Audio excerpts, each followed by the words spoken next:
I'm not going to use a mic. I think I can project enough, so if anybody has issues hearing me, just let me know. Welcome. This is the second or third time we've done this. I believe the second time. So this is 5 steps to finding your passion and launching your dream career. So I'm doing this in 2 sessions. So we're going to start with this one and then move on to the next. There's going to be a 15-minute break. So if you want to stay all the way through, you're welcome. It's not going to be the same stuff. It's actually more of a continuation of the program. So don't feel like you have to leave or whatever. Get whatever you want from it. So why are we here? Finding your first job, finding your career, launching your career can be extremely, extremely nerve-wracking, right? And it's one of the biggest decisions that you're going to have to make, and you're going to be faced with a lot of questions, and there's going to be a lot of uncertainty. So what I want to do here is to give you the tools to empower you to go into that job market and really understand what you're facing, because there are things that you just simply don't know, and it's totally okay not to know them because you just haven't experienced them yet. So some of the stuff that we're going to talk about may seem completely intuitive and may seem like, oh, that's totally normal. Why is he even telling us this? And some stuff may be completely foreign or new to you. I want this to be somewhat interactive, so don't be afraid to ask questions or stop me. Usually we kind of go half an hour and then do a Q&A. But there are going to be some things that are probably more effective in real time. So if you hear something or want to know something, don't be afraid to stop. Most of your questions will benefit and help other people as well, so don't be shy. The only thing I ask is keep your questions like general and generic. We don't want to go down the rabbit hole of your own specific story because it's going to take up a lot of time, and there's going to be some space between sessions for that if we need to. So, about me, what am I doing here? I've been recruiting for almost 10 years. I've had the chance to work in many different types of companies. I'm currently at Viacom, so for those of you who don't know, Viacom is a holding company for MTV, VH1, Nickelodeon, Paramount Pictures, Spike, Comedy Central, etc. We've got a number of digital properties in there as well. I handle recruiting for everything that touches digital. And one thing that we'll learn, depending on what your major is or what your area of interest is, digital is something that's infiltrating virtually every single career that you're going to be faced with. Even if you were to go into the medical community, you're going to find some aspect of digital in there as well. So I've done some corporate recruiting. I was at NBC Universal before that, supporting all of their brands. I've worked on the ad agency side and have worked for a small privately owned company as well. So what this gives me is really a good sense of what recruiting is across the board, and I want to give you some of that knowledge so you know, depending on what kind of company you're interviewing for or applying for, some of this stuff can apply. We're going to explore some really simple tools. So that's what I want to give you. It's just some simple tools and exercises. And we're not going to go through all of the exercises today because we just don't have time to, but I just want to point you in the right direction. And I want to just bring up some concepts for you that are going to be really things that you're going to be faced with. So the basic 5 steps that we're going to cover today, and depending on how long we go, this is going to be covered in both sessions. Dreaming big, creating a plan, telling a story, taking action, and looking ahead. These are really the 5 core sections that we're going to discuss, and I'll break them down for you in terms of what that means. But if you think of a 5-step model, this is your 5-step model. This is a process that you can apply whether you are new to the career market and just starting out, or if you're changing careers. So just to get a sense, how many career changers do we have in here? And early career folks? All right, cool. So a lot of the same concepts will apply. There's going to be some nuances and differences, but if you're confused or anything, just ask and I'll do my best to clear it up for you. I also want to clear up a lot of perception versus reality. We'll talk a little bit about that throughout the discussion today. There are a lot of things that people think about when they're about to enter the workforce or the job market or the job search that are just not necessarily true. And so I want to kind of debunk that a little bit so you feel more confident and comfortable. And a lot of these perceptions and sort of disconnects happen around some of these topics. So employment statistics, sort of where we are. So just to give you a sense, unemployment right now is almost at an all-time low. We're at 6.2% across the board, which means that there are a lot of jobs to be had. You just have to be smart and strategic about the way you're going to go about finding your own space. The notion of millennials and baby boomers, that's something that's really affecting the workplace right now. So just a quick overview, millennials would be anyone born in sort of like 1980 and 90 who's currently entering the workforce. Baby boomers are anyone who's in their late 40s, 50s, 60s who are currently in the workforce. So why this is a particularly interesting dynamic is that baby boomers today represent the largest segment currently employed in the United States. Millennials represent the largest segments coming into the workforce today. So what you're finding is sort of this push and pull between the people recruiting and the people being recruited. And they value completely different things in the workplace. So just understanding those notions will really help you. It's not that one is better than the other. It's just that there's been a lot of technological advancements between between decades that it's completely changing. So for example, baby boomers pay a lot of attention and put a premium on hard work and long hours and how much sweat you're putting into a project. Millennials don't. What they're highly efficient. So they use all the tools that are at their disposal to be more efficient, to accomplish the same thing, and then put a much higher premium on work-life balance. So that's a little bit of a shift. Baby boomers tend to pay attention a lot to organizational structure and hierarchy, whereas millennials like collaborative environments that are somewhat flat. So just understanding simple notions and the differences between the two groups will really help you, especially if you're one of the groups interviewing one of the other groups or trying to come into the workforce. Expectations are really important as you're gearing up your strategy, because as long as your expectations are somewhat in line with reality, you're going to be in good shape. Where you start running into problems when your expectations are completely out of sync with what's really happening. And so we'll talk about some of these things, but really the biggest sort of gaps that we see is in terms of timing, compensation, and the method that you're going to go about your job search. So we'll dive into all of that as well. Cool. So this is what we're going to cover. Any questions so far before we launch into it? Anything? Good. So dream big. That's the first notion that we're going to talk about. The notion of dreaming big is really about exploring your passion and your interest. And it's really critically thinking about those things that make you tick. And so we're going to explore two simple questions just to get started. And you'll notice that as we're talking through this, I'm not going to talk about interviews or resumes until almost the end of this. Part of the reason for that is that I think there's sort of a misconception out there. That's one of those things that's not in line with reality, where people decide that they want a job, and so the first thing they do is they put together a resume, and then they start sending out their resume all over the place. That's one way of doing it, but what you're actually doing in that case is you're putting together an autobiography. You're telling me everything that you've ever done in your life, and then you're sending it out. You're sort of mass applying. That's not a particularly effective strategy, because the marketplace right now is almost an employer's marketplace, to where we have the choice of highly specialized skills. And so by creating a resume before you know what you're going to do, you're creating a generalist kind of background. And most companies today, unless you're a startup that's looking at multiple different functionalities, you're not looking for a generalist, you're looking for a specialist. And in order to make yourself into a specialist, you really have to understand where you're going. So first and foremost, we're going to talk about the strategy before we go into drafting a resume, how to interview, and what to interview for. So the first questions to ask when you're thinking about your passion and your interest is, what do I want to do and who do I want to be? Again, if we have more time, we could go through some exercises to help you get there.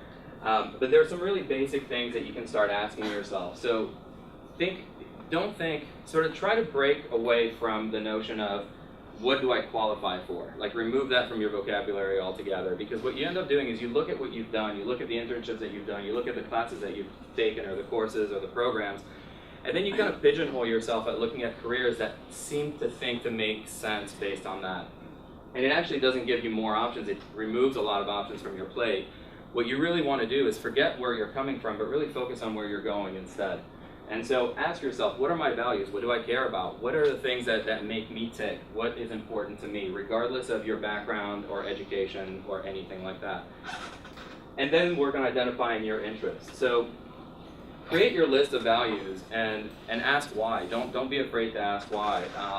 There's a Six Sigma notion of the 5 whys, where the idea is to really come up with a thought and a concept and ask why 5 times. And by the time you get to the 5th, you're really getting to the core of why this is important to you. And your values are super important, because ultimately you can find a great job in a company that doesn't align with your values, and that's not going to be a good fit long term. You may be able to fake it for a little bit, but ultimately that's not going to be the right career path for you. So you want to start with having this conversation with yourself almost of what's in it for me, right? Like, what are you looking for? And then in terms of interests, it's important to distinguish between interests and curiosities. That's an area where people, I think, tend to get confused a little bit, because an interest is something that you know you're interested in. It's something that you know you might have a certain sort of gravitational pull towards. A curiosity is something that you don't know about, but you think you might like, right? And where a lot of people make sort of this misstep in their career planning is they tend to go for jobs or positions that speak to their curiosities. They get there, they start working, and then they realize, okay, this was just a curiosity. I'm really not interested in that. And then you're no further along your path than you were when you started. So where we are today in 2015, there are so many tools at your disposal to quench that thirst for curiosity. You don't need to work in marketing to know whether or not you like marketing. You can talk to people who are marketers. You can research companies who do marketing. You can look at what jobs look like in marketing. You can look at what a career trajectory might look like in marketing, your 5, your 10, your 15-year plan. What's your earning potential? What's the actual thing that you're doing?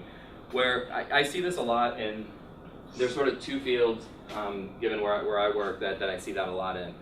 Production and being on air. Those are kind of like the two things where almost every college grad, comes to us and they're like, I want to be in production.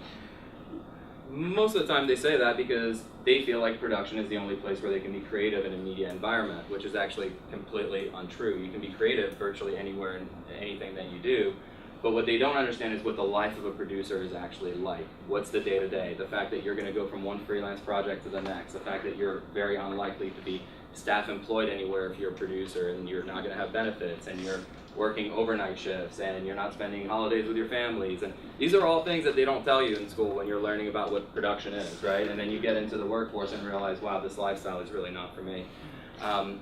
So you really want to quench that curiosity thirst before you start applying, because ultimately you're no longer applying for internships, right? An internship is designed to help you find out whether or not you like a certain function. A job is really meant to get you started on the path of your career, right? So you really want to distinguish that, figure out the difference between your interests and curiosities, and look back at your childhood, your current hobbies, the things that I consider sort of that encompass a certain element of timelessness, meaning you can lose yourself for hours in doing something and not even realize that you've been, for the last 12 hours, editing a film, or you've been downloading music, or whatever it might be that makes you tick. Look at your hobbies now. What are you doing? What is it that you spend your time doing when you're not working or when you're not studying that really engages you? And think back to your childhood too. Like, what are the things that you did when you were a kid? What are the things that really interested you? Because those things may actually be closer to the root of what you're passionate about than where you are now. Because a lot of that stuff when you're a kid was completely unfiltered. So don't be afraid to look into that and really identify your interests. Questions, comments, concerns, anything? Cool, yeah. What if, like, as a kid, you were playing a lot of video games? A lot of video games?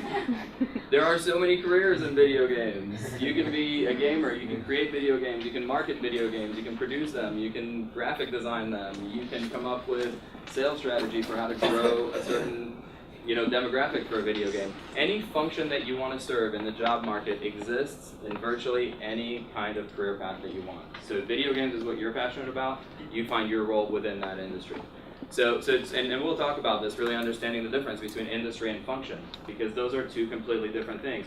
Your job, what you do, your career is your function, and you can apply that function to whatever industry you'd like to apply it into. And so if the industry is lined up with your values and your passion, and your function's lined up with your values and your passion, you're probably along the right track. So there's virtually no industry that you could throw out of me where I can't find you a way to get in there. Yeah? You mentioned interest and curiosity. So what do you think is the most efficient way to go about figuring your interest and curiosity? Because there's so many classes that you can take and certifications, and I'm in the process of deciding whether I should take these classes. Sure. Or figure it out, either working or internships or just, like you said, browsing the web. So how do you kind of just balance out and figure out what way to explore your curiosity is? I mean, you can go real simple, right? And there's a lot of exercises that you could do, and if we had like a full day workshop, we can sit through and actually figure it out. But one of the easiest things to do is to really just sit and have a drink or do whatever you need to like just kind of get out of your own head for a second. And don't let external factors affect you, right? Don't think about what is it that I can do, what are people telling me that I'm good at, forget about that. But really asking on a blank piece of paper, on a blank canvas, just write down just things that you're interested in. And it could be careers, it could be dogs, it could be food, it could be reading, it could be anything. If it pops into your head as something that you like or enjoy, just write it down. Alternatively, also write down all the things that you don't like, because sometimes it's easier to get to the answer by process of elimination. So you can actually write down all the things that you don't want and see what you're left with at the end. Once you have sent it to this list, and you don't have to do it in one sitting, right? So you can start the list, go do something else, come back. But once you feel that the list is really full, and if you're probably going to look at it and think it makes absolutely no sense, like how can I be interested in all these things? It's totally okay. I mean, we all have very short attention spans. We're all human, so we're all going to want to do different things. But once you have all that listed, give them a priority. So start going back through those notions and prioritize them. Group them 1, 2, 3, 4, 5. 1 being the most important, 5 being the least important. And really do it unfiltered, right? Like allow yourself, and this is why this is called Dream Big, because right now we're not yet grounded in reality. That's step 2. For now, you're just think big. Whatever it is that you want, just put it on there.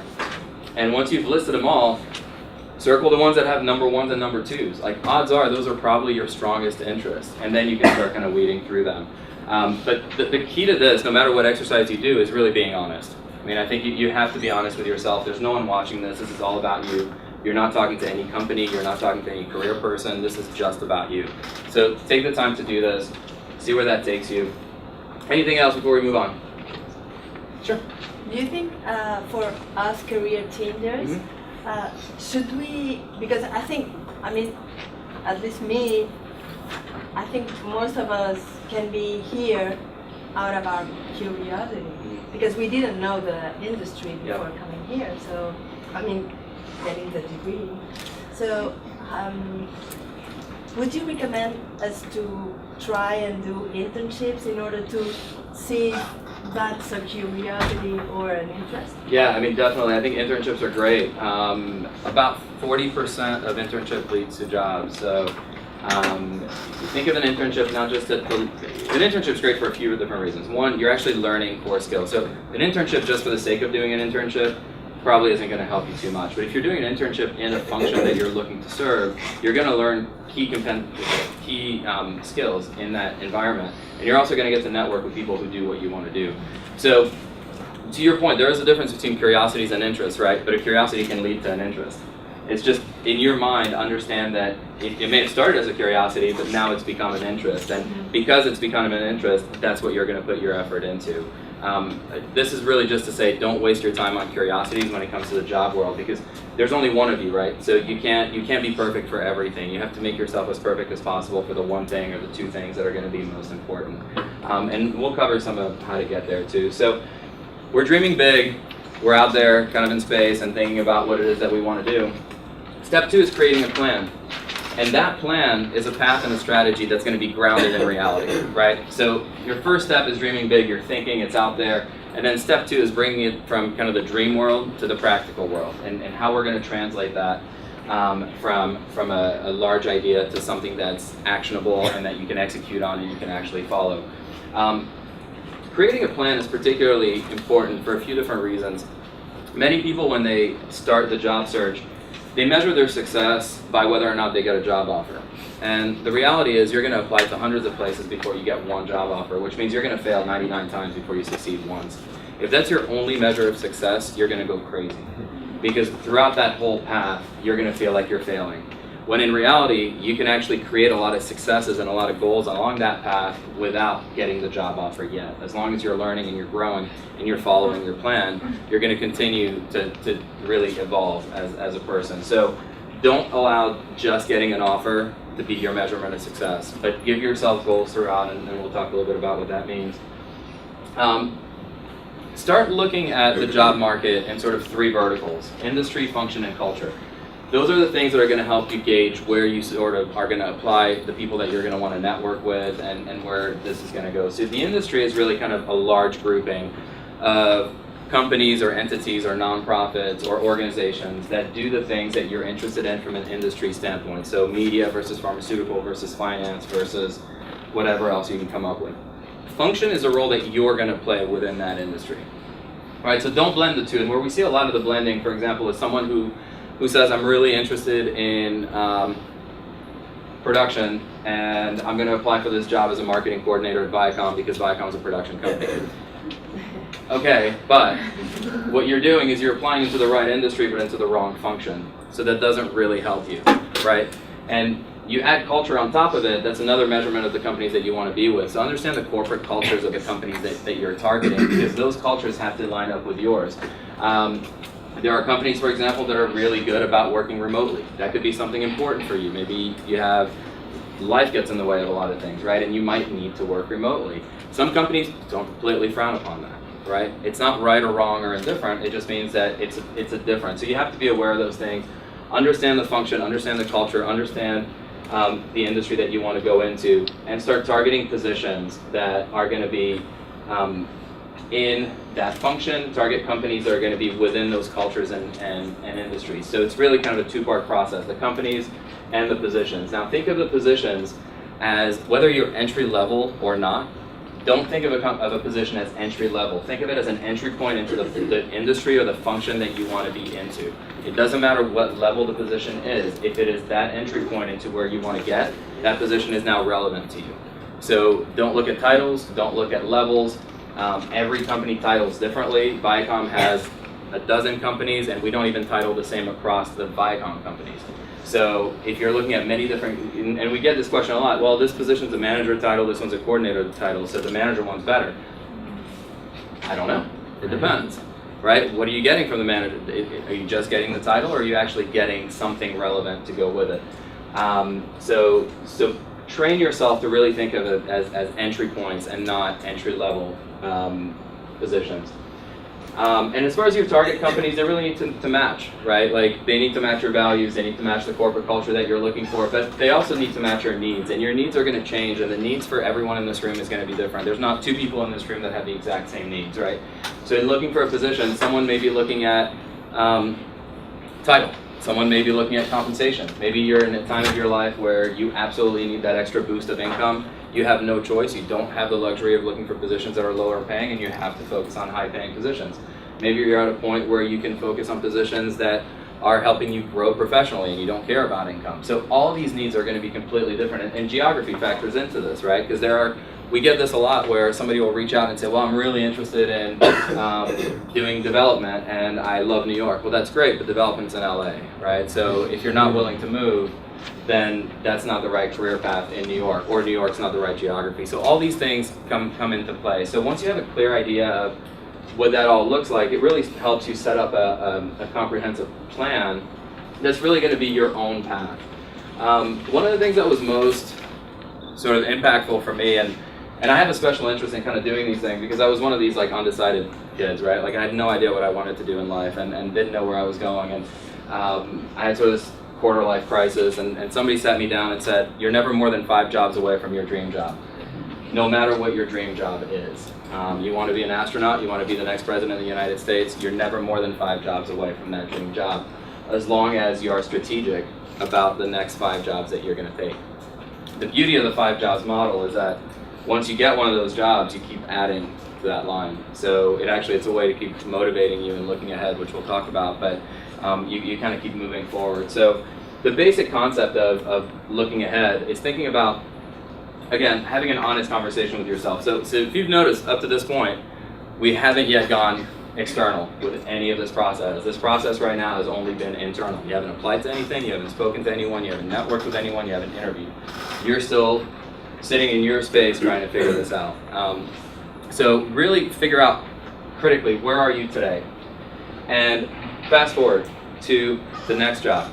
Now, the problem with this is that many people, including probably a lot of you in this room, are focused right here on the next job. And when you focus on the next job, it really, really limits your ability to think ahead, because you're really thinking about, where am I coming from? What do I qualify for? What jobs can I apply for today?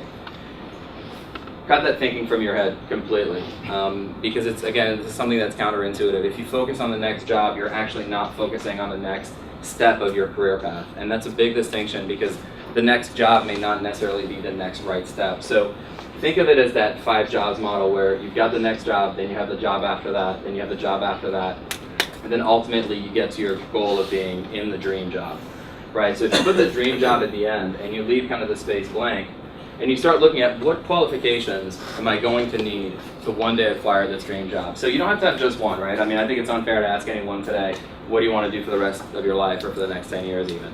So you can pick 1 or 2 things or 3 and think of the qualifications that you need to get there. And one way to do this, go on company websites, go on their career sites, and look at positions that you do not qualify for.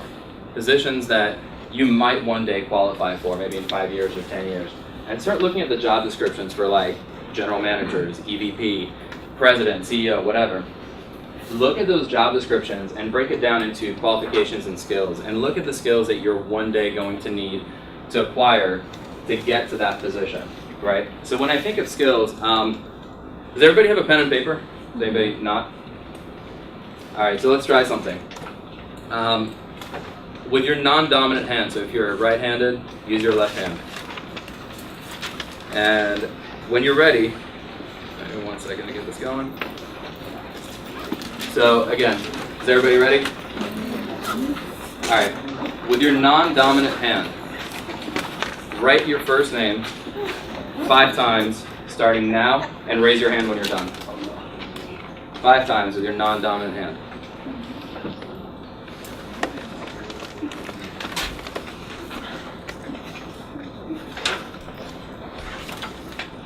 And just raise your hand when you're finished.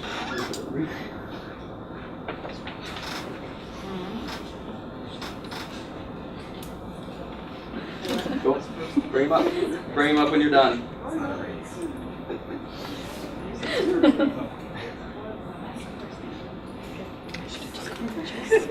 Sorry if you have really long first names. That's unfortunate. I have a feeling some of you might. Anybody still writing? Are you done? If you want. All right. Is everybody done? Anybody still writing?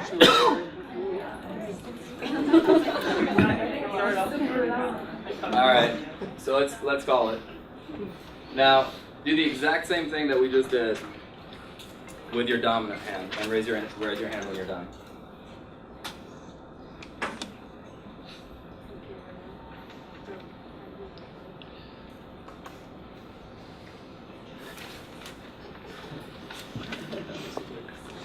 Anybody still writing?